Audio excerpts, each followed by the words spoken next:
Merhabalar, bugün sizlerle görmüş olduğunuz bu yine ünlü markaya ait çantayı çalışacağım. Ben çok beğendim. Umarım sizler de beğenirsiniz. Kanalıma abone olmayı, Instagram'dan beni takip etmeyi ve yaptığınız çantaları bana göndermeyi unutmayın. Hepinize kolaylıklar diliyorum.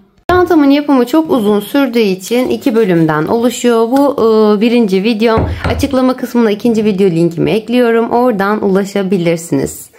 Öncelikle çantamın ölçülerinden bahsetmek istiyorum. Şu şekilde ölçtüğüm zaman eni 42 santim ve şuradan itibaren ölçtüğümde boyu 23 santim ve şöyle askıyla beraber ölçtüğümde de 37 santim olmuş oldu ölçüsü. Çantamın ölçüleri bu şekilde. Öncelikle taban yapımından başlıyoruz. Bu şekilde. Önce tabanı yapıyoruz. Daha sonra model kısmına geçiş yapıyoruz. Tabanı siz çantanızı daha büyük ya da daha küçük yapmak isterseniz tabandan değiştirebilirsiniz. Sayıları zaten video içerisinde veriyorum. Umarım videomdan memnun kalırsınız. Hadi o zaman çantamızın yapımına başlayalım. Çantam için Sensi Premium'un bu şekilde Supra ipini kullanıyorum. 200 gramlık bir ip. Şöyle bulamadığım yerin 200 gramlık bir ip. Bundan 4 adet kullanıyorum. Ve 3,5 milim tığ kullanıyorum. Malzemelerim bu şekilde. Çantamızın yapımına başlayabiliriz. Evet, çanta tabanımız için öncelikle 34 tane zincir çekiyoruz. Ben çantamın tabanına 34 tane zincirle başlayarak yaptım. Daha küçük bir parçada göstereceğim taban yapımını. Videoyu uzatmamak için uzun bir parçada yapmak istemedim. Daha hızlı olması açısından. 34 tane zincirimizi çektik. Bunu da 34 zincir olarak kabul ediyoruz. Siz daha büyük ya da daha küçük yapmak isterseniz tabanınızı 34 değil de 32 ya da 30 ya da 36 o şekilde başlayabilirsiniz ama kesinlikle çift sayıyla başlaması gerekiyor tabanımızın. Çünkü modeli çift sayı üzerine kuracağız. O yüzden çift sayıyla başlıyoruz. Şimdi 34 tane zincirimi çektim. Şöyle 34 zincirimi çektim. Ekstra bir zincir daha çekiyorum. Bu benim üst sırama çıkma zincirim. Yani 35 tane zincir çekmiş oluyorum toplamda. 34. zincirimi şu şekilde arkasını çevirerek 34. zincirimin arka kanadına tığımı batıyorum. İpimi çekiyorum ve bir sık iğne yapıyorum. Bu yapmış olduğum sık iğnem benim başlangıç noktam. Buraya işaretleyicime takıyorum. Zincirlerinizi bu arada çok sıkı çekmezseniz örümü daha kolay olacaktır. Hemen ilk zincirimi ilk sık iğnemi yaptım ve başlangıç noktamın işaretleyicisini taktım. Aynı yere tekrar batıyorum ve bir sık iğne daha yapıyorum. 2 oldu. Aynı yere tekrar batarak 3. sık iğnemi oluşturuyorum. Hemen burada 3 tane sık iğnemi oluşturduğum ilkine başlangıç noktasını işaretleyicini takmıştım. İkinciyi atlayıp üçüncüye de tekrar işaretleyicimi takıyorum. Bunu farklı bir renk seçtim. Başlangıç noktamla yerleri karışmasın diye. Hemen burada 3 tane sık iğnemi yaptıktan sonra yandaki 33. zincirime tığımı batıyorum. Bir sık iğne yapıyorum. Yanındaki zincirime bir sık iğne yapıyorum. Yanındaki zincirime bir sık iğne yapıyorum. Hepsinin arka kanatlarını batıyorum. Bakın şurada ön kısımları duruyor. Daha sonra bu tarafa döneceğimizde arada boşluk olmasın istediğim için bu şekilde arka kanatlarına batarak örüyorum. Her tabanımda bu işlemi uyguluyorum. Zaten diğer videolarımda izlediyseniz görmüşsünüzdür mutlaka. Şimdi 3 tane arttırmamı yaptıktan sonra ilk zincirime 3 tane sık iğnemi yaptıktan sonra aradaki tüm sık iğnelerimi örerek son zincirimin olduğu yere kadar geliyorum. Evet, her bir zincirin arka kanadını arttırmamdan sonra birer tane sık iğne yaparak son zincirimin olduğu yere kadar geldim. Arada 32 tane sık iğne yapmış oldum. 3 tane battım. Bu 3 tane battığımdan sonra 32 sık iğne yaptım ve sondaki zincirimin olduğu yerdeyim. Buraya da tığımı batıyorum. İpimi çekip bir sık iğne yapıyorum. Yapmış olduğum sık iğnenin üzerine işaretleyicime takıyorum. Aynı yere tekrar batıyorum. Bir sık iğne daha yapıyorum. İkinci sık iğnemi yapmış oldum ve aynı yere tekrar batarak 3. sık iğnemi yapıyorum. Kenarda 3 tane arttırma yapmış oldum. Üçüncüye tekrar işaretleyicimi takıyorum. Bakın başta 3 sık iğne yaptım. Arada 32 sık iğne ördüm ve son zincirimin üzerine de yine 3 tane sık iğnemi yapmış oldum. Birinciye ve üçüncüye işaretleyicimi taktım. Hemen örgümü çevirip diğer kanatlarıma dönüyorum. Bakın şuradaki ilk sık iğneme batıyorum. Bir sık iğne yapıyorum. Yanındaki sık iğneme bir sık iğne yapıyorum. Bu şekilde her bir zincirimin diğer kanadına birer tane sık iğne yaparak başladığım noktaya kadar ilerliyorum. Şuradaki zincirimin olduğu yere kadar ilerliyorum. Toplamda yine arttırmamdan sonra 32 tane sık iğne elde etmiş oluyorum. Evet, 32 tane arttırmamdan sonra 32 sık iğnemi de ördüm ve sıra sonuna kadar başladığım yere kadar geldim. Bu kısma kadar toplamda 32 tane sık iğne yapmış oldum. Burada kırmızı işaretleyicimin yani başlangıç noktamın olduğu yerdeyim. Buradaki işaretleyicimi çıkarıyorum. Buraya bir sık iğne yapıyorum. Başlangıç noktamı kaybetmemek için tekrar aynı yere işaretleyicimi takıyorum. Ve ikinci sırama geçiş yapmış oluyorum. Tabanımdaki ikinci sıram. Aynı yere tekrar batarak bir sık iğne daha yapıyorum. Yanındakine geçiyorum. Bir sık iğne yapıyorum. Aynı yere tekrar batıyorum. Bir sık iğne yapıyorum. Ve yanındaki sık iğnemi geçiyorum. İşaretleyicimin olduğu yere. Bir önceki sıramda 3 tane yapmıştım. Üçüncüye geçiyorum ve buraya da 1 ve 2 tane sık iğne yapıyorum.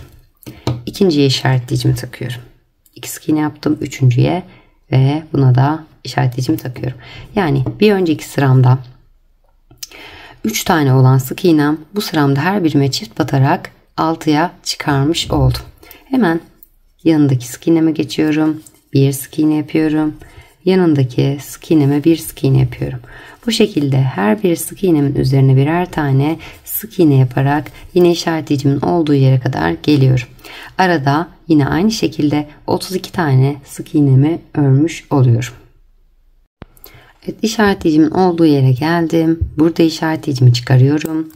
İşaretleyicimin olduğu yere yine 1 ve 2 tane sık iğne yapıp çiftimi oluşturuyorum. Yapmış olduğum çift sık iğnenin ilkine işaretleyicimi takıyorum. 2 tane sık iğne yaptım. İlkine işaretleyicimi taktım.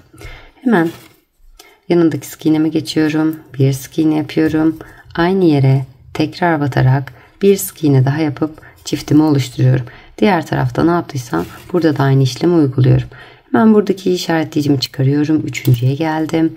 Buraya da yine 1 ve 2 tane sık iğne yaparak çiftimi oluşturuyorum. İkincisine işaretleyicimi takıyorum. Bir önceki sıramda ne demiştim? 3 tane olan sık iğnemi bu sıramda 6'ya çıkarmış oldum. Her birine çift batarak. Yanındaki sık iğneme geçiyorum. Bir sık iğne yapıyorum. Yanındaki sık iğneme bir sık iğne yapıyorum. Bu şekilde her bir sık iğnemin üzerine birer tane sık iğne yaparak yine aradaki 32 tane sık iğnemi örerek başlangıç noktama geliyorum.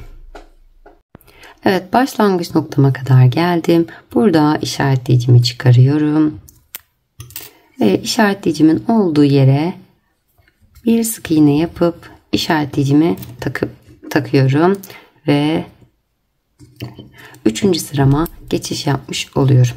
Bu sıramda bir tek bir çift bir tek bir çift yaparak ilerleyeceğim.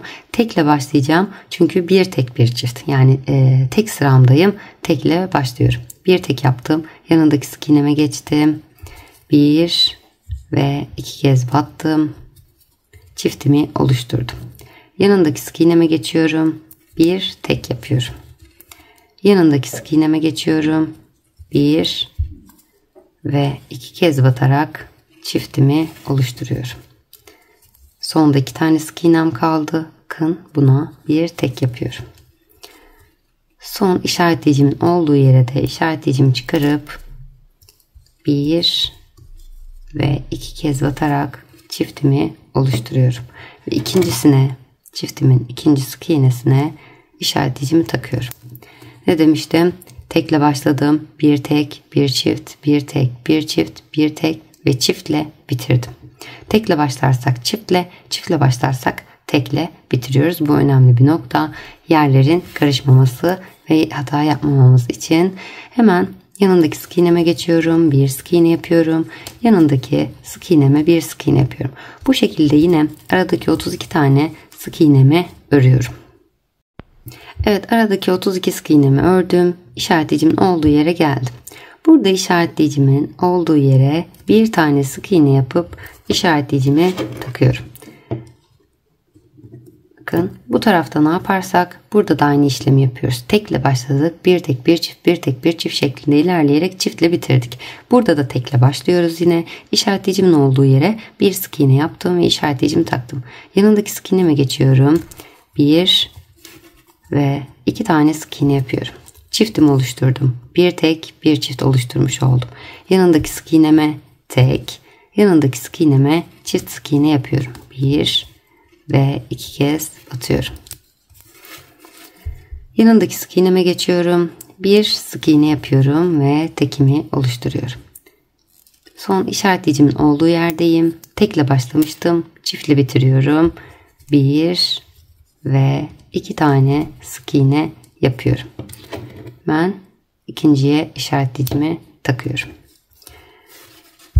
Hemen yanındaki sık iğneme geçiyorum. Bir sık iğne yapıyorum. Yanındaki sık iğneme bir sık iğne yapıyorum. Yine aradaki 32 tane sık iğnemi örüyorum. Bu aralardaki sık iğne sayım hiçbir zaman değişmiyor. Arttırmalarımı bu işaretleyicilerimin arasında yapıyorum. Yani buradaki sayılarım sabit kalıyor. Ona da özellikle dikkat edelim. 32 sık iğnemizi yapıp başlangıç noktamıza gelelim. Evet, 3. sıramda tamamlamış oldum. Bir tek bir çift, bir tek bir çift sırası olarak tamamladım ve başlangıç noktasındayım. Bir önceki sıramda bir tek bir çift yaptıysam bu sıramda da bir çift iki tek yapıyorum. Yani tek sayım 2'ye çıkmış oluyor. İşaretleyicimi çıkarıyorum. İşaretleyicimin olduğu yere bir sık iğne yapıyorum ve işaretleyicimi tekrar takıyorum. 4. sırama geçiş yapmış oluyorum. Ne demiştim? Bir önceki sıramda tekle başladım. Bu sıramda çiftle başlıyorum. Hemen aynı yere tekrar batarak bir sık iğne yapıp çiftimi oluşturuyorum. Yanındaki sık iğneme geçiyorum. Bir sık iğne ve yanındakine bir sık iğne yapıyorum. Bir çift iki tek oluşturmuş oldum. İki tekimden sonraki sık iğneme bir çift yapıyorum. Yanındaki iki sık iğneme geçiyorum. Bir sık iğne ve yanındaki sık iğneme bir sık iğne yapıyorum. İki tek yapmış oldum. Yanındaki sık iğneme bir çift yapıyorum. Bir ve iki kez batarak çiftimi oluşturuyorum. Sonda bakın iki tane sık iğnem kaldı. Buralara da hemen bir sık iğne buraya ve buradaki işaretleyicimi çıkarıyorum. İşaretleyicimin olduğu yere de bir sık iğne yapıp işaretleyicimi tekrar takıyorum. Ne demiştim? Çiftle başlıyorsam tekle, tekle başlıyorsam çiftle bitiriyorum. Bu sıramda çiftle başlamıştım. Bir çift iki tek, bir çift iki tek, bir çift iki tek yaptım ve tekle bitirmiş oldum. İkincisine işaretleyicimi, yani son sık iğneme işaretleyicimi taktım. Tekimin ikincisine aradaki yine 32 sık iğnem değişmiyor demiştim. Bu 32 sık iğnemizi örüp işaretleyicimizin olduğu yere kadar geliyoruz. Evet, işaretleyicimin olduğu yerdeyim. Burada ne yapıyorsam bu tarafta da aynısını yapıyorum. Bakın, buradaki işaretleyicimi çıkarıyorum. Burada ne yapmıştık? Çiftle başlayıp tekle bitirmiştik. Bir çift iki tek yapmıştık. Bu kısımda da aynı işlemi uygulayacağız. İşaretleyicimin olduğu yere bir ve aynı yere tekrar batarak ikinci sık iğnemi yapıyorum. Çiftimi oluşturup ilkine, bakın ilk sık iğneme işaretleyicimi takıyorum. Yanındaki iki sık iğnemin her birine birer tane sık iğne yaparak örüyorum. İki tek yapmış oldum. Hemen yanındaki sık iğneme geçiyorum ve bir çift yapıyorum. Bir ve iki. Yanındaki iki sık iğneme iki tek yapıyorum. Bir ve iki sık iğne. Ve yanındaki sık iğneme geçip bir çift yapıyorum. Ve sonda bakın bir ve iki tane sık iğnem kaldı. Bunların da ikisine de birer tane sık iğne yapıyorum ve iki tekimi oluşturmuş oluyorum. İkincisine işaretleyicimi takıyorum. Bir çift iki tek, bir çift iki tek, bir çift, iki tek oluşturmuş oldum. Ve bu sıramı da bu şekilde tamamlamış oldum. Yanındaki hemen sık iğneme geçiyorum. Bir sık iğne, yanındaki sık iğneme bir sık iğne. Bu şekilde aradaki 32 tane sık iğnemi örüp başlangıç noktama geliyorum. Evet, aradaki 32 sık iğnemi de ördükten sonra başlangıç noktama geldim. Burada hemen işaretleyicimi çıkarıyorum. Buraya bir sık iğne yapıp işaretleyicimi takıyorum. 5. sırama geçiş yapıyorum. Bir önceki sıramızda ne yapmıştık? Bir çift, iki tek, bir çift, iki tek yapmıştık. Çiftle başlayıp tekle bitirmiştik. Bu sıramızda da bir önceki sıramda çiftle başladığım için tekle başlıyorum. Bir tek yaptım. İki tek ve üç tek. Bir önceki sıramda iki tek yapmıştım. Bu sıramda üç tek yapıyorum. Birer birer artıyor her sıramda. Üç tekimi oluşturdum. Yanındaki sık iğneme geçiyorum. Bir çift yapıyorum. Bir çift yap, üç tek, bir çift yaptım. Üç tek yapıyorum. 1, 2 ve 3. Yan yana 3 tane sık iğnemi ördüm. 3 tekimden sonra bir çift yapıyorum. 1 ve 2 kez batarak aynı yere çiftimi oluşturdum. Yanındaki 3 sık iğnemin her birine de birer tane sık iğne yapıyorum. 1, 2 ve 3. 3 tekimi oluşturdum. Bakın işaretleyicimin olduğu yere geldim. Ne demiştim? Tekle başlarsak çiftle bitiriyoruz. Tekle başladık. 3 tek, bir çift, 3 tek, bir çift, 3 tek yaptık. Ve son işaretleyicimizin olduğu yere de bir çift oluşturuyoruz. 1 ve 2 kez batarak çiftimi oluşturdum. Çiftimin ikinci sık iğnesine tekrar işaretleyicimi takıyorum. Yanındaki sık iğneme geçiyorum. Bir sık iğne, yanındaki sık iğneme bir sık iğne yapıyorum. Aradaki yine 32 tane sık iğnemi örüp işaretleyicimin olduğu yere geliyorum. Ne demiştim? Burada bu kısımda ne yaptıysam, başlarken ne yaptıysam bu kısımda da aynısını yapıyorum. 32 sık iğnemi ördüm. İşaretleyicimin olduğu yere geldim. Buraya bir önceki sıramda çiftle başladığım için tekle başlıyorum. 3 tek, bir çift, 3 tek, bir çift, 3 tek, bir çift oluşturuyorum ve çiftle bitiriyorum. Tekle başlıyorum, çiftle bitiriyorum. Buradakinin aynısını bu kısımda da uygulayıp aradaki 32 sık iğnemi örüp başlangıç noktama geliyorum. Evet, başlangıçta yaptığım işlemin aynısını bu tarafta da uyguladım. 3 tek, bir çift, 3 tek, bir çift yaparak geldim. İşaretleyicimin olduğu yere kadar 3 tekle başlayıp bir çiftle bitirdim. Aradaki 32 sık iğnemi de ördüm ve başlangıç noktamdayım. 5. sıramı artık bu şekilde bitiriyorum. Hemen 6. sırama geçiş yapıyorum. İşaretleyicimin olduğu yere bir sık iğne yapıyorum ve buraya tekrar işaretleyicimi takıyorum. 6. sırama geçiş yapmış oldum. Burada bir önceki sıramızda 3 tekle başlamıştık. Ne demiştim? Tekle başlarsak bir sonraki sıramızda çiftle başlıyoruz. Bir sık iğne yaptım. Aynı yere tekrar batarak bir sık iğne daha yapıp çiftle başlıyorum. Bir önceki sıramda 3 tek yapmıştım. Burada 4 tek yapıyorum. Birer birer artıyor. Bir çift. Şimdi yanındaki 4 sık iğneme birer tane sık iğne yaparak 4 tekimi oluşturuyorum. 2, 3 ve 4. 4 tek yaptım. Yanındaki sık iğneme çift sık iğne yapıyorum. 1 ve 2 kez batarak çiftimi oluşturdum. Hemen yanındaki 4 sık iğnemin üzerine birer tane sık iğne yaparak yine 4 tekimi oluşturuyorum. 2, 3 ve 4. Yanındaki sık iğneme geçiyorum. 1 ve 2 kez batarak çiftimi oluşturuyorum. Yanındaki sık iğneme 1, 2, 3 ve son bakın işaretleyicimin olduğu yerdeyim. 4. tekimi de işaretleyicimin olduğu yere yapıp işaretleyicime tekrar takıyorum. Ne demiştim? Başta çiftle başladıysam tekle bitiriyorum. Tekle başladıysam çiftle bitiriyorum. Çiftle başlamıştım. Tekle bitirdim. Bir çift 4 tek, bir çift 4 tek, bir çift 4 tek yaptım. Aradaki 32 sık iğnemi örüyorum. İşaretleyicimin olduğu yere geliyorum. İşaretleyicimin olduğu yere yine bu tarafta yapmış olduğum işlemin aynısını uyguluyorum. Çiftle başladım. Çiftle başlıyorum. Bir çift 4 tek, bir çift 4 tek, bir çift 4 tek yapıp tekle bitiriyorum. Aradaki 32 sık iğnemi örüyorum yine ve 6. sıramı da bu şekilde tamamlamış oluyorum.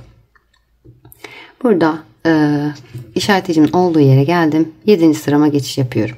6. sıramda ne yaptım? Bir çift 4 tek yaptım. Çiftle başladım.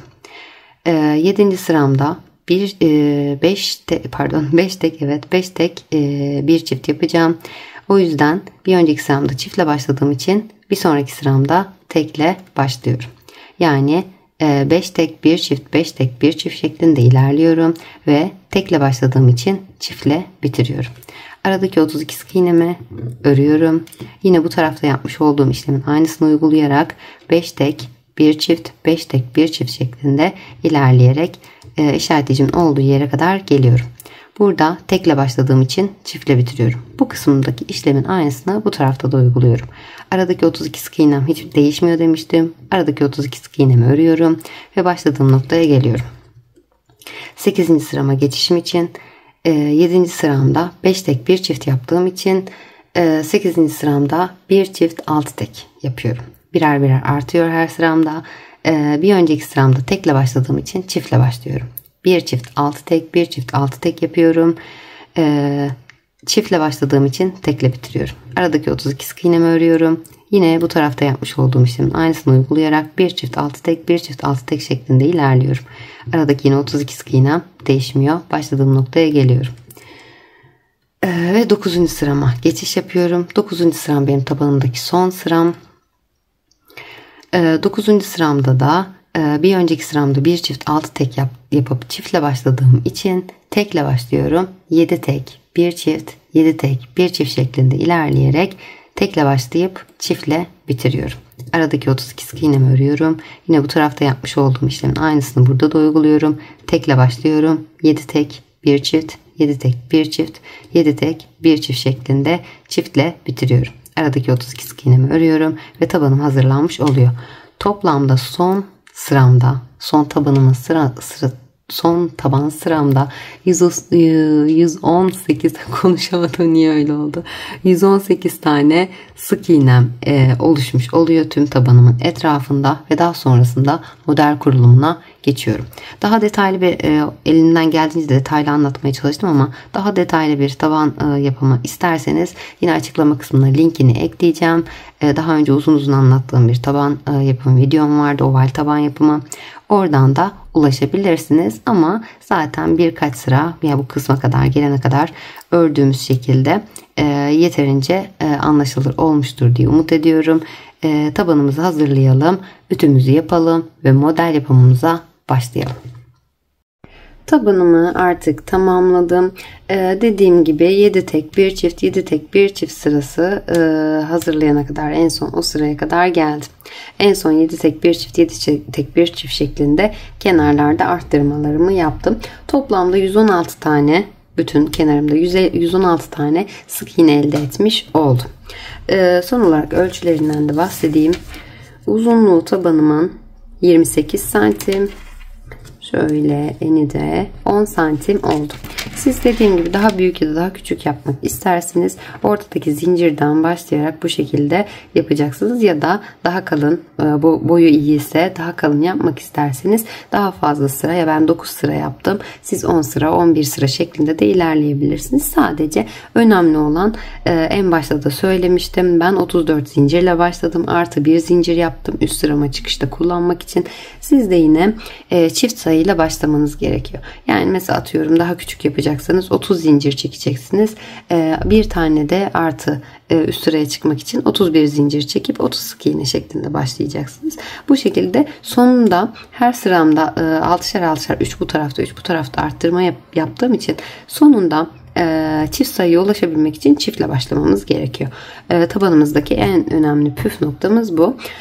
Çantamız artık tabanımız hazır. Çantamızın model kurulumuna başlayabiliriz. Evet, model kurulumuna başlayacağım. Artık diğer işaretleyicilerimi çıkardım. Bu arada ince bir detay söylemeyi unuttum. Bu ipimde kesinlikle bu ipime ütü uygulamıyorum. Benim buharlı kırışık gidericim var. Onunla üzerinden buhar tutarak yaptım. Sizin eğer evinizde yoksa ütüyü kesinlikle değdirmeden üst kısmından buhar tutarak düzeltebilirsiniz. Çünkü bu iplerde renk atması, yapışma vesaire olabilir. Ona dikkat edin. Ya da hani illa bastırmak istiyorsanız üzerine mutlaka bir havlu sermenizi tavsiye ederim. Dülbent vesaire biraz daha ince gelebilir. O yüzden havlu kesinlikle, onu atlamayalım lütfen. Ben başlangıç o noktamın olduğu yerdeyim. İşaretleyicimin olduğu yerdeyim. Buradan artık model kurulumuna başlayacağım. İşaretleyicimi çıkarıyorum. Hemen işaretleyicimin olduğu yere tığımı batıp ipimi çekiyorum ve bir kaydırma yapıyorum. 1 ve 2 zincir çekip tabanımı çeviriyorum. Modelime iç kısımdan kurmaya başlayacağım. Popcorn olduğu için dışa dönük duracak. O yüzden iç kısımdan yapıyorum. İpimi üzerine doladım. 2 tane zincirimi çektim. Bakın kaydırma yaptığım yere batmıyorum. Burayı atlıyorum. Hemen yanındaki şuraya değil, yanındaki sık iğneme batıyorum. İpimi çekiyorum. İkisini birlikte çekiyorum, kapatmıyorum. İpimi üzerine doluyorum. Aynı yere ikinci kez batıyorum. İkisini birlikte çekiyorum, kapatmıyorum. 3 ilmeğim oldu. İpimi üzerine doluyorum. Aynı yere üçüncü kez batıyorum. Bu noktada ikisini birlikte çekiyorum yine. 4 tane ilmeğim oldu. Bakın tığımda, hepsini birlikte topluyorum bu noktada.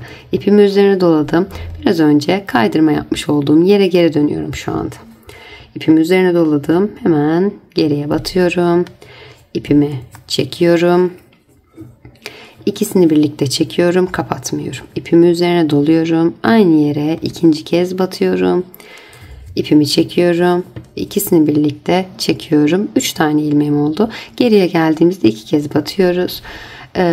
3 tane ilmeğim oldu tığımda. Hepsini birlikte çekerek topluyorum.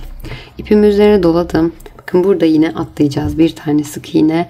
Burayı arada kalıyor. Ona özellikle dikkat edelim. Şu kısmı boş bırakıyorum. İpimi üzerine alıyorum. Yanındaki sık iğneme batıyorum. İkisini birlikte çekiyorum, kapatmıyorum. İpimi üzerine doladım.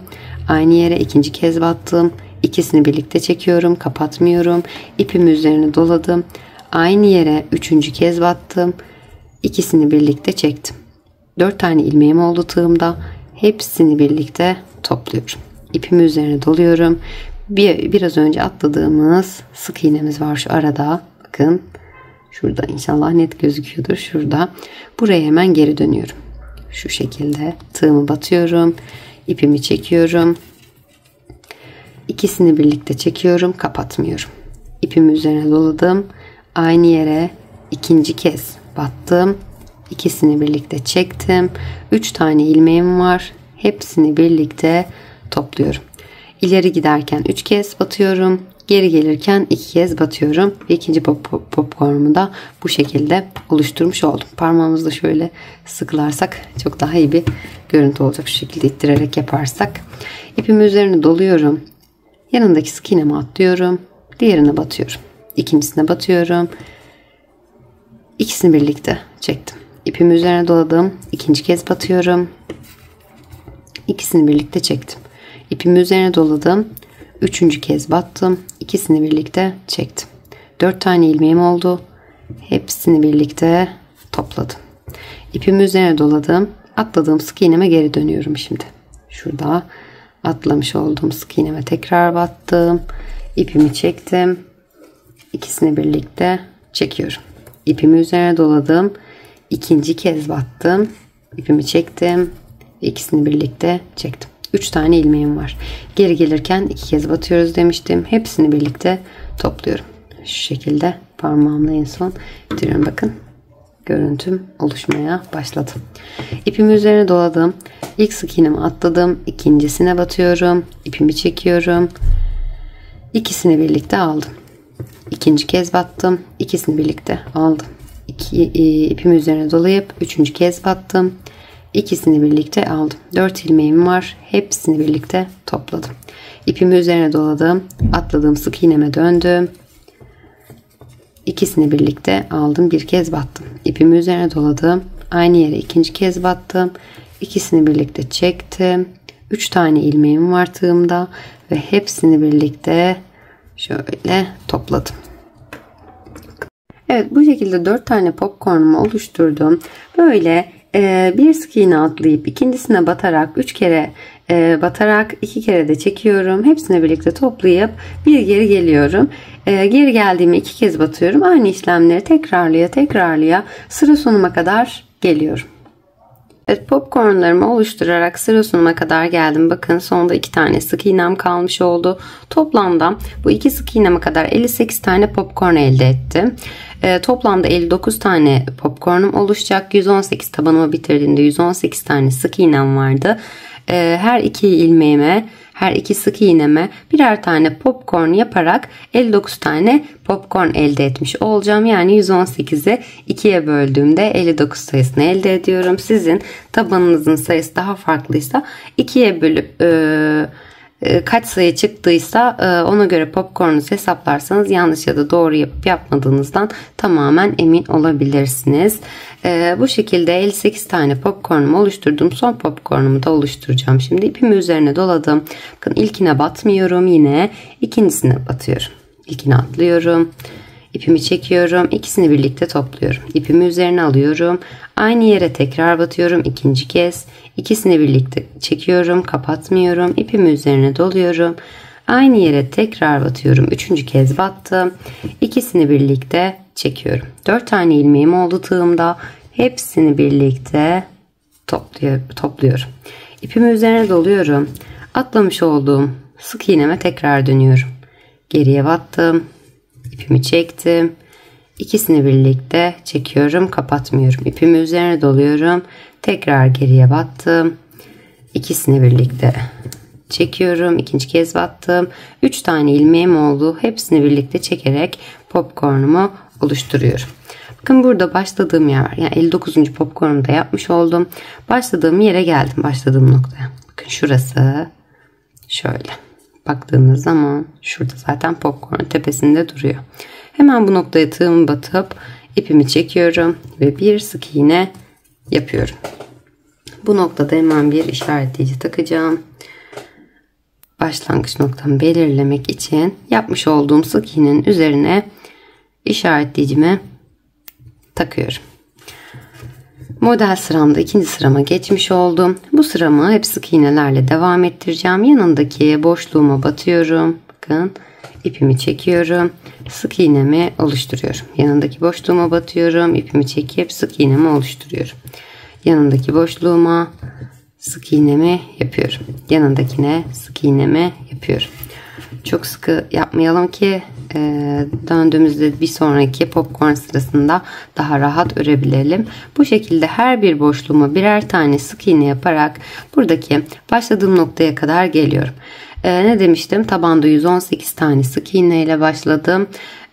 Popcornlarımı oluşturdum. Her birine zaten batmış oldum. Yani ikişer tane bu şekilde tepem oluştu. 59 tane popcorn yaptım ama 118 tane yine ilmeğim oluşmuş oldu. Yani 118 tane toplamda sık iğnemi örüyorum. Burada başladığım noktaya kadar ilerliyorum. Evet, her bir sık iğnemin üzerine birer tane sık iğne yaparak burada başladığım noktaya kadar geldim.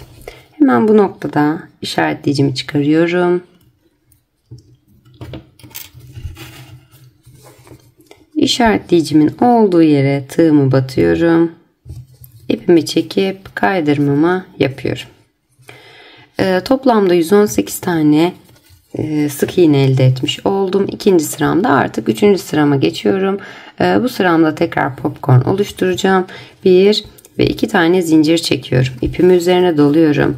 Kaydırma yaptığım yere değil, şuraya değil, şöyle yakından göstereyim, buraya değil, hemen yanındaki şu kısma batıyorum. Tığımı batıyorum. İpimi çekiyorum.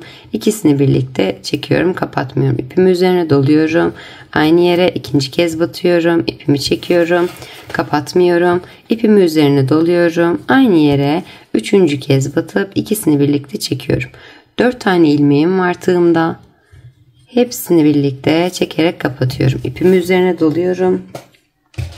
Hemen bakın kaydırma yaptığım yer şu kısım. Atlamış olduğum sık iğnemin olduğu yere batıyorum. İpimi çekip ikisini birlikte çekiyorum.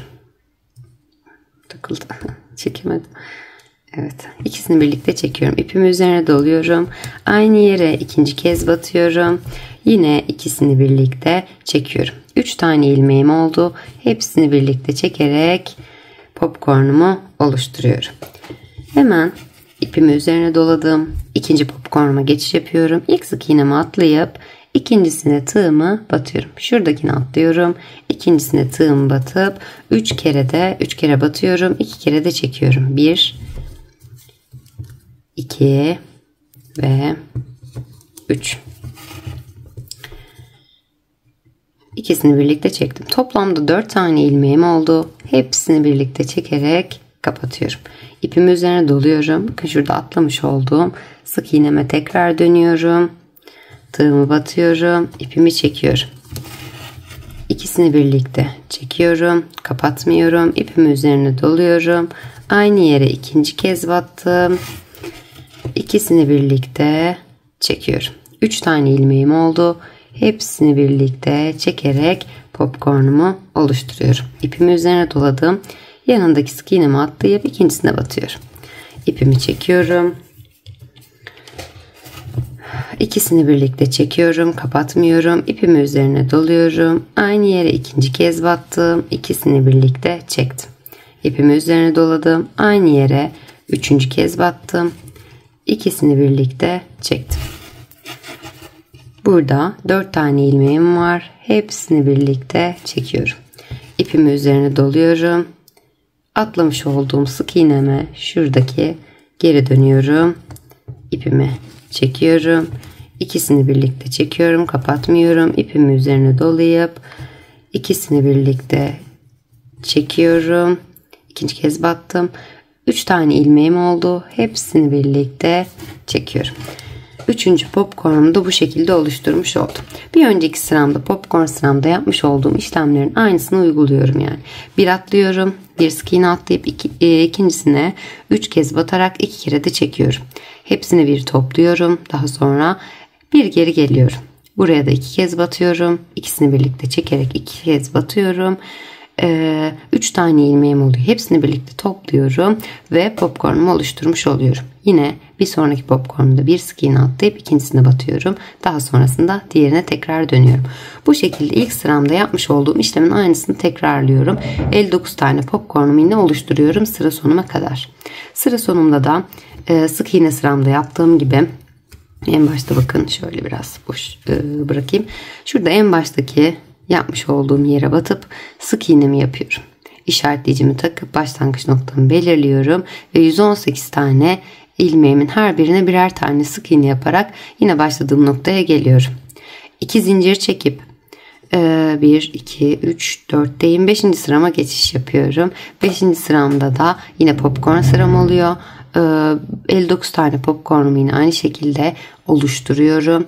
Ve 6. sıramın başında yani sık iğne sıramda tekrardan sizlerle buluşuyorum. Evet, tüm sıralarımı tamamladım. 6. sıramdayım şu anda. Baştan itibaren ne yaptım? Tabandan itibaren bir popcorn, bir sık iğne, bir popcorn, bir sık iğne, bir popcorn sırası gittim. Toplamda 5 sıra tamamlamış oldum. 3 sıra popcorn sırası, 2 sıra sık iğne sırası tamamlamış oldum. Şu an başlangıç sıramdayım, sık iğne sıramdayım. Burada arttırma yapacağım. Arttırmam için öncelikle şu şekilde bakın tabanım şu kısımda. Şöyle de bakabilirsiniz, orta kısmı bulup parmağınızla şu şekilde denk getirerek de bakabilirsiniz ya da daha kolay olacak diyorsanız şu şekilde katlayarak iki kenar kısmı bakın şöyle iki kenar kısmı bulup şu şekilde işaretleyici takıyoruz. Toplamda 118 tane ilmeğimiz var. Tabanda 118'e ulaşmıştık. Hala 118 olarak arttırma eksiltme yapmadığımız için devam ediyoruz. 118 ilmekten ikisine işaretleyicimi taktım. Kaldı 116 ilmeğim. Bu 116'yı 2'ye bölüyorum. 58 olarak ayırıyorum. Yani 58 tane ilmeğim şu kısımda var, işaretleyicilerimi saymadan. 58 tane ilmeğim de diğer tarafımda var, yine işaretleyicilerimi saymadan. Bu şekilde 2 bölüme ayırıyorum. Arttırmaları bu kısımlardan yapacağım için işaretleyicilerimin sayıları önemli ki yamulma olmasın çantamın ilerleyen bölümlerinde. Şimdi hemen bakın sıramı tamamladım. Yine 59 tane popcornum oluşmuş oldu. 5. sıramı bu şekilde bitirdim. 6. sırama geçiş için sık iğne sıramdayım. Arttırmamı yapacağım. Son popcornumu da yaptım. Bakın ilk baştaki yapmış olduğum ilmeğime popcornumun ilk sık iğnesine, üst kısmındaki hemen tepesine batıyorum. İpimi çekip bir sık iğne yapıyorum. Buraya bir işaretleyici takıyorum. Burası benim başlangıç noktam. Hemen yanındaki sık iğneme batıyorum. Bir sık iğne yapıyorum. Yanındaki sık iğneme bir sık iğne yapıyorum. Yanındaki sık iğneme bir sık iğne. Yanındaki sık iğneme bir sık iğne yapıyorum. Bu şekilde her bir sık iğnemin üzerine birer tane sık iğne yaparak işaretleyicimin olduğu yerden iki önceki sık iğneme kadar geliyorum. Evet, baştan itibaren bütün sık iğnelerimi örerek bakın burada işaretleyicimden iki önceki sık iğneme kadar geldim. Bu sıramda artık birinci ipim bitmiş oldu. İkinciye geçiyorum. Bunu da belirtmek istedim. Hemen bakın. Geldim işaretleyicimden iki öncekine kadar. Burada arttırma yapacağım. Buradaki iki sık iğneme ikişer tane çift batacağım. Çift sık iğne yapacağım ikisine de. Hemen buraya battım. Bakın işaretleyicimden bir ve iki önceki. İpimi çekip sık iğnemi yapıyorum. Bir, aynı yere tekrar batıp ikinci sık iğnemi yapıp çiftimi oluşturuyorum. Çift sık iğne yaptım. Yanındakine geçiyorum. Buraya da bir ve iki sık iğne yapıyorum. İki çift yapmış oldum yan yana işaretleyicimden önceki iki sık iğneme ikişer sık iğne yaparak çiftimi oluşturdum. 2 tane arttırma yaptım. Yani popcornumu bu kenarda bir tane arttırmış olacağım. Hemen yanındaki işaretleyicimin olduğu yere geldim. Buradaki işaretleyicimi çıkarıyorum. İşaretleyicimin olduğu yere bir sık iğne yapıyorum. İşaretleyicimi tekrar takıyorum. Bunu daha sonrasında da kullanacağız. Tekrar takıyorum. Yanındaki sık iğneme de bir sık iğne yapıyorum. İşaretleyicimin olduğu yere tek battım. Bir sık iğne yaptım. Yanındaki sık iğnemin üzerine de bir sık iğne yaptım. Yani iki çift iki tek yapmış oldum. Şimdi sonraki iki tane sık iğnemin üzerine de çift batacağım. Yanındaki sık iğneme geçiyorum. Bir sık iğne yapıyorum. Aynı yere bir kez daha batıp çift sık iğne oluşturuyorum. Yanındakine geçtim. Buraya da yine çift yapacağım. Bir ve iki tane sık iğne yapıyorum burada da. Bakın. 2 çift, 2 tek, 2 çift oluşturmuş oldum. Sağda ve solda ikişer tane sık iğne arttırmış oldum. Hemen yanındakine geçiyorum. Bir sık iğne yapıyorum. Yanındakine geçiyorum. Bir sık iğne yapıyorum. Bu şekilde her bir sık iğnemin üzerine birer tane sık iğne yaparak burada işaretleyicimden iki önceki kısma kadar yine ilerliyorum. Arttırmalarımdan sonraki her bir sık iğneme birer tane sık iğne yaparak işaretleyicimden iki önceki sık iğneme kadar geldim. Yine diğer köşede yapmış olduğum işlemin aynısını burada da uygulayacağım. 2 çift, 2 tek, 2 çift sık iğne yaparak arttırmalarımı yapacağım. Yanındaki sık iğneme batıyorum. Bir sık iğne yapıyorum. Aynı yere tekrar batıp ikinci sık iğnemi yapıp çiftimi oluşturuyorum. Yanındaki sık iğneme geçiyorum. Bir sık iğne yapıyorum. Aynı yere tekrar batarak çiftimi oluşturuyorum. İşaretleyicimden önce 2 çift sık iğne yapmış oldum. 2 tane arttırma yaptım. Bir tane popcorn arttırması oluşturmak için. Hemen işaretleyicimin olduğu yere geldim. Burada işaretleyicimi çıkarıyorum. İşaretleyicimin olduğu yere bir sık iğne yapıyorum. Yanındakine geçiyorum. Bir sık iğne de yanındakine yapıyorum. İşaretleyicimin olduğu yere bakın. Bir sık iğne yaptım. Yanındakine de bir sık iğne yaptım. İki yan yana tek oluşturmuş oldum. İşaretleyicimi tekrar taktım. Yanındaki iki tane sık iğneme yine çiftimi oluşturuyorum. Bir sık iğne ve aynı yere tekrar batarak çift sık iğne yaptım. Yanındaki sık iğneme geçiyorum. Buraya da çift sık iğne yapacağım. 1 ve 2. 2 tane sık iğne yaptım. 2 çift yaptım. İşaretleyicimden önceki ikisine 2 tek ve 2 çift yapmış oldum. Sağda ve solda ikişer tane arttırma yapmış oldum. 2 sık iğne arttırmış oldum. Hemen yanındaki sık iğneme geçiyorum. Bir sık iğne yapıyorum. Yanındaki sık iğneme bir sık iğne. Bu şekilde her bir sık iğnemin üzerine birer tane sık iğne yaparak işaretleyicimin olduğu yere başlangıç noktama kadar geliyorum. Evet, arttırmamdan sonraki sık iğnelerimi de tamamladım ve başlangıç noktamın olduğu yerdeyim. Son olarak arttırmalarımı da yaptıktan sonra 118 olan ilmek sayım, sık iğne sayım burada 4. Burada 4 şeklinde arttırıldı. 2 sağda 2 solda, 2 sağda ve 2 solda şeklinde toplamda 8 tane arttırma yaptım. 118 olan sık iğne sayım 126'ya çıkmış oldu. Bu kısımda işaretleyicimden önceki yerde 62 tane sık iğnem, işaretleyicimden sonraki yerde de 62 tane sık iğnem oluşmuş oldu. İşaretleyicilerimi saymadan. Hemen 7. sıramın başına 7. sırama başlamaya geçiyorum. 6. sıramı bu şekilde tamamlamış oldum arttırmalarımla. 7. sıramda hiçbir şey yapmadan aynı işlemlere devam edeceğim. Popcornlarımı normal şekilde örmeye devam edeceğim. Buradaki işaretleyicimi çıkarıyorum. İşaretleyicimin olduğu yere tığımı batıp ipimi çekip kaydırmamı yapıyorum. Bu noktaya 1 ve 2 tane zincir çekiyorum. İpimi üzerine doluyorum. Kaydırma yaptığım yeri bakın atlıyorum. Hemen ikincisine batıyorum. İkisini birlikte çekiyorum. İpimi üzerine doluyorum. Aynı yere tekrar batıp ikisini birlikte çekiyorum. İkinci kez battım. İpimi üzerine doluyorum. Aynı yere üçüncü kez batıyorum. İkisini birlikte çekiyorum. 4 tane ilmeğim var. Hepsini birlikte topluyorum. İpimi üzerine doluyorum. Kaydırma yaptığım yere tekrar batıyorum.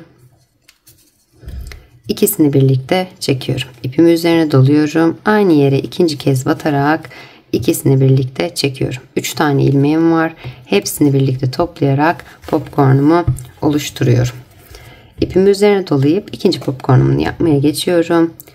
İlkini atlıyorum. İkincisine batıp ikisini birlikte topluyorum. İpimi üzerine doluyorum. Aynı yere ikinci kez battım.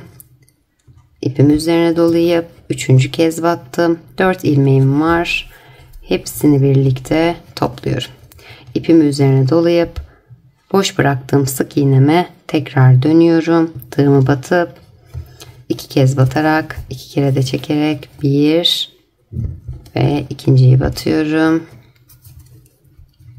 3 tane ilmek elde ediyorum ve hepsini birlikte topluyorum.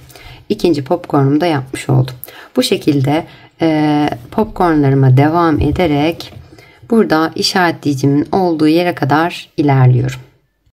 Popcornlarımı oluşturarak işaretleyicimden bir önceki yere kadar gelmiş oldum. İşaretleyicimin olduğu yere geldim yani. Burada işaretleyicimi hemen çıkarıyorum. İpimi üzerine alıyorum. Bakın bir tane atlıyorum. İşaretleyicim de buradaydı zaten. Buraya 3 kez batıyorum. 1 2 ve 3 kez battım. 2 kere de çektim. 4 tane ilmeğim var. Hepsini birlikte topluyorum. İşaretleyicimi bunun üzerine takmıyorum. Burada yaptığımın üzerine takıyorum. Yani ikinciye dönmüş oluyor. Bakın buradaydı. Geriden aldığımı sonradan ördüğüm için, buradan aldığımı sonradan ördüğüm için işaretleyicimi sonrakine takacağım. İpimi üzerine alıyorum. Bakın geriye hemen atladığım sık iğneme batıyorum.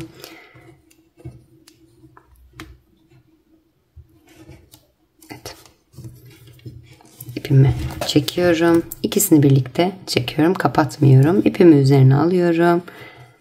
Batıyorum ikinci kez. İkisini birlikte çekiyorum. 3 tane ilmeğim var. Hepsini birlikte topluyorum. Ve işaretleyicimi buraya takmış oluyorum. İşaretleyicimden önce hatırlarsınız bir tane sık iğnem vardı. O bir sık iğnemi buraya almış oldum yani. İşaretleyicimin üzerine de tekrar takmış oldum. Yine bu tarafta toplamda şuradan itibaren 62 tane sık iğnem olmuş oldu. 63'üncüde de işaretleyicim takılı olmuş oldu. Hemen ipimi üzerine alıp yanındakine geçiyorum. Bir sık iğne atlıyorum. İkincisine batıyorum. 3 kere batarak 2 kere de çekiyorum. 2 ve 3. 4 tane ilmeğim var. Hepsini birlikte topluyorum. İpimi üzerine alıyorum. Bir geri geliyorum atladığımın üzerine. Bir kere çekip attım. İkisini birlikte çektim. Kapatmadım. İpimi üzerine alıyorum. Aynı yere ikinci kez batıyorum. İkisini birlikte çekip 3 ilmek elde ediyorum. Ve hepsini birlikte toplayarak popcornumu oluşturuyorum. Bundan sonraki her bir sık iğnemiz üzerine aynı işlemleri uygulayarak devam ediyorum. İşaretleyicimin olduğu yere gelince yine buradaki işlemin aynısını uyguluyorum. Yani işaretleyicimizin yerini kaydırmamaya dikkat edelim. Önemli olan nokta bu. Arttırma, eksiltme herhangi bir şey yapmıyoruz. Bir önceki sıramızda zaten arttırma yapmıştık. Onların üzerine popcornlarımızı oluşturarak sıra sonumuza kadar geliyoruz.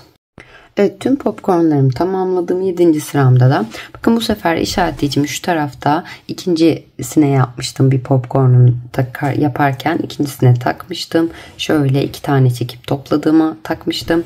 Bu tarafta döndüğümde 3 tane çekip topladığıma taktım. Ona denk geldi. Ona özellikle dikkat edelim.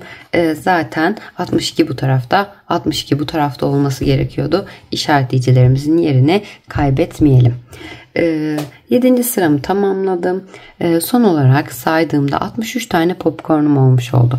Arttırmalarımdan sonra toplam 4 tane popcorn arttırmış oldum. Dediğim gibi sık iğne sıramda 2 bu taraftan 2 bu taraftan toplamda 4. 2 bu taraftan 2 diğer taraftan toplamda 8, 4 de buradan toplamda 8 tane sık iğne arttırmasıyla 4 tane popcorn arttırmış oldum. 7. sıramı da bu şekilde tamamladım. 63 tane popcornum oluşmuş oldu. Artık sık iğne sırama geçiyorum.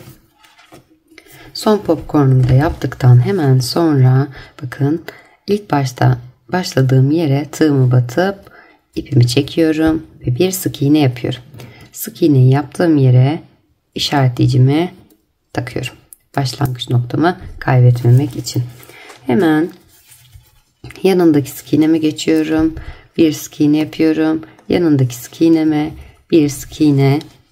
Yanındaki sık iğneme bir sık iğne yapıyorum. Bu şekilde her bir sık iğnemin üzerine birer tane sık iğne yaparak bu sefer işaretleyicimden 4 önceki bakın işaretleyicim burada 1, 2, 3 ve 4. 4 önceki sık iğneme kadar yani 5.'ye kadar sık iğnelerimi tamamlayıp geliyorum. Evet, her bir sık iğneme birer tane sık iğne yaparak şöyle yakınlaştırayım biraz. Sonda işaretleyicimden önce 4 tane sık iğnem kalana dek ilerledim. Bu ilk ikisine çift batacağım. Bir önceki arttırmamda hemen öndeki ikisine batmıştım. Şimdi dördüncüye işaretleyicimden önceki dördüncüye ve üçüncüye çift batacağım. Hemen yanındaki sık iğneme batıyorum. Bir sık iğne yapıyorum. Aynı yere ikinci sık iğnemi yapıp çiftimi oluşturuyorum. Hemen yanındakine geçiyorum. Yine bir sık iğne ve aynı yere tekrar bir sık iğne yapıp çiftimi oluşturuyorum. Toplamda 2 çift elde etmiş oluyorum. Yan yana 2 tane sık iğne arttırması yapıyorum bu sıramda. Hemen yanındaki 2 sık iğnemin her birine birer tane sık iğne yapıyorum. 2 çift 2 tek yaptım. İşaretleyicimin olduğu yerdeyim. İşaretleyicimi çıkarıyorum. Buraya da bir sık iğne, yanına bir sık iğne daha yapıyorum. 4 tek yapıyorum. İşaretleyicimin olduğu yere yani 3. tekime işaretleyicimi takıyorum tekrar. Bakın 2 çift 4 tek oluşturmuş oldum bu sıramda. Kenarda yine 2 tane arttırma yapmış oldum. Yanındaki sık iğnelerimi, yanındaki 2 sık iğneme de çift oluşturacağım yine. Bir kez batıp bir sık iğne yapıyorum. Aynı yere ikinci kez batıp çiftimi oluşturuyorum. Yanındakine geçiyorum. Bir sık iğne ve aynı yere tekrar batarak bir sık iğne daha yapıyorum. Yani bu sıramda ne yapmış oldum? 2 çift, 4 tek, 2 çift yapmış oldum. Arttırmamı da tamamlamış oldum. İşaretleyicimden 4 öncekine bir çift, yanındakine bir çift, 1, 2, 3 ve 4 tek işaretleyicimin olduğu yer 3. tekime denk gelmiş oldu. Sonraki 2 sık iğneme de çift sık iğne yaptım. Hemen yanındakilere geçiyorum ve birer tane sık iğne yapıyorum.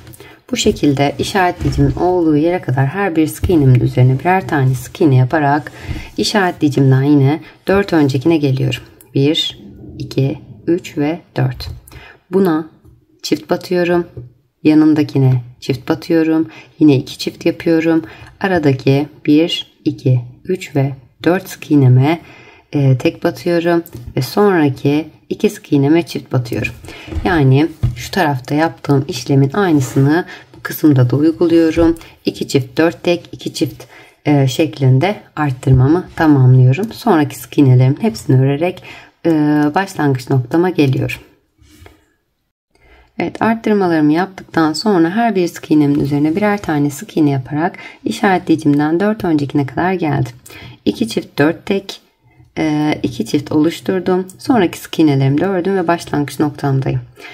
Toplamda bu sıramdaki sık iğne sayım 134'e çıkmış oldu arttırmalarımla birlikte. Yine aynı şekilde 2 2 olarak 4 buradan arttırma yaptım. 2 2 olarak 4 buradan arttırma yaptım. Toplamda 8 sık iğne arttırma yapmış oldum. Bir önceki sıramda 126 olan sık iğnem bu sıramda 134'e çıkmış oldu. Bakın doğruluğunda işaretçilerinizi doğru taktığınızdan da emin olun. Doğruluğunu da şöyle anlayabilirsiniz. 66 bu kenarımda, 66'da diğer tarafımda işaretleyicilerimi saymadan sık iğne sayım var. Başlangıç noktama geldim. 8. sıramda bu şekilde tamamlamış oldum ve 9. sırama geçiş yapıyorum. Burada hemen işaretleyicimi çıkarıyorum. İşaretleyicimin olduğu yere bir kaydırma yapıyorum. 1 ve 2 zincir çekiyorum. İpimi üzerine dolayıp hemen modelime popcornumu yapmaya başlıyorum. Kaydırma yaptığım yere atlıyorum. Diğer sık iğneme batıyorum. 3 kere de çekiyorum. 1 2 ve 3. 4 tane ilmeğim oluyor. Hepsini birlikte toplayarak kapatıyorum. İpimi üzerine dolayıp kaydırma yaptığım yere şuraya tekrar dönüyorum ve 1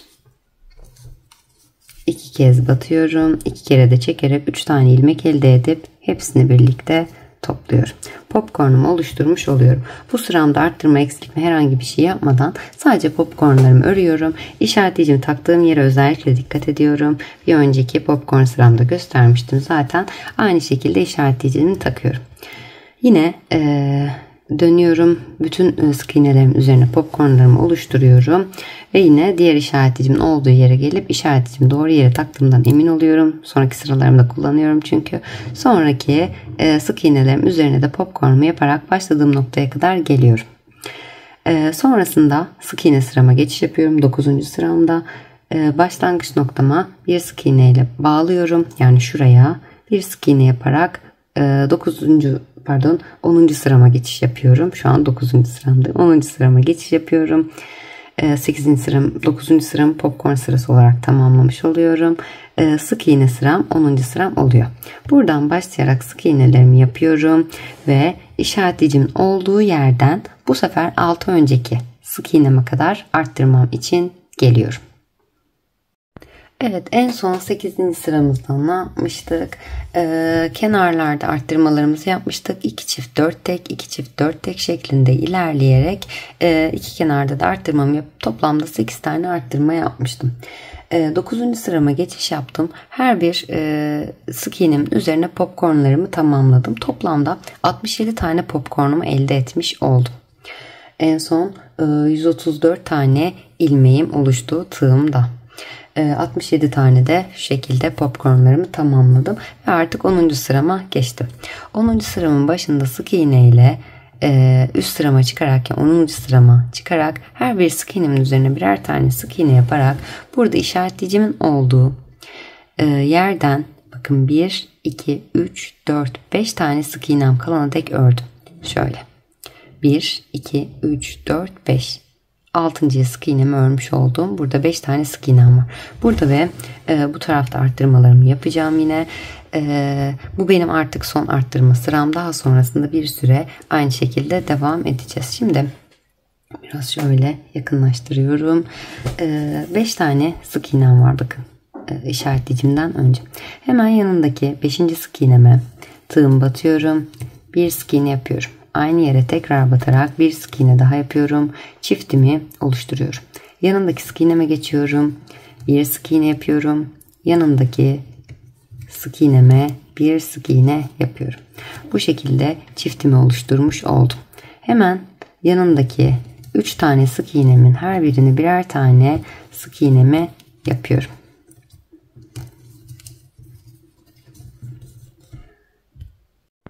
Evet, sık iğnemi de yapmış oldum. Bakın bir çift, iki çift, iki çift oldu yan yana. 1, 2 ve 3 tane tek oluşturmuş oldum işaretleyicimin olduğu yere kadar. İşaretleyicimi çıkarıyorum bu noktadan. İşaretleyicimin olduğu yere hemen bir sık iğne yapıyorum. İşaretleyicimi tekrar takıyorum. Çiftimden sonra 4 tane sık iğne elde etmiş oldum. Yanındaki sık iğneme batıyorum. Bir sık iğne yapıyorum. Yanındaki sık